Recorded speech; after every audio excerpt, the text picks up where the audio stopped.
Unboxing ng aking in-order sa TikTok. Umorder nga pala ako ng spray mop sa TikTok. Matagal ko nang gustong mag-order ng mop. Dahil maliit pa naman yung tiyan ko noon, nakakaya ko pa namang mag-mop gamit ang kamay ko. Nabili ko lang to sa TikTok na sa halagang 162.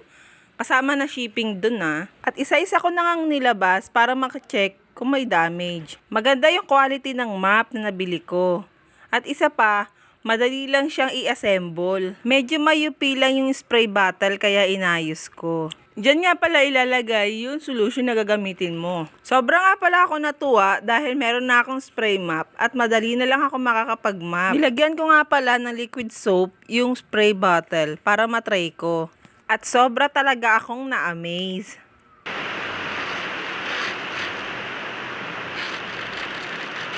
Tapit ko?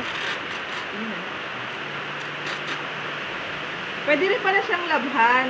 Galing, di ba?